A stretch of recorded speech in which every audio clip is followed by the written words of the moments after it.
Daxili İşlər Nazirliyi Kibercinayətkarlıqla Mübarizə Baş İdarəsindən sosial şəbəkələrdə müxtəlif şəxslərin profillərinin oxşarını yaradaraq, onların dostluğunda olan vətəndaşlara banklar adından həqiqətə uyğun olmayan informasiyalar göndərməklə çoxsaylı onlayn dələduzluqlar edildiyi barədə əməliyyat məlumatları daxil olub.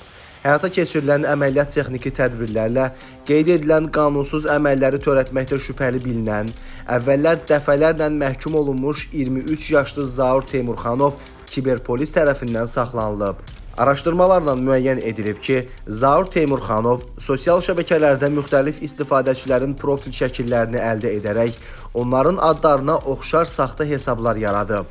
Daha sonra həmin şəxslərin dost siyahısında olan istifadəçilərə yazaraq, güya bank kampaniyalarının keçirildiyini, yüksək məbləğdə pul mükafatı qazanmaq imkanı olduğu və kampaniyanın başa çatmasına az vaxt qaldığı barədə mesajlar göndərərək onların kart məlumatlarını əldə edib.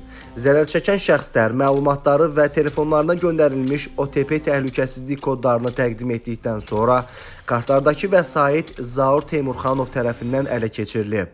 O, sonradan şəxsiyyətinin müəyyən edilməməsi üçün taladığı pulları xarici onlayn alış-veriş resursları və elektron platformalara yönləndirib.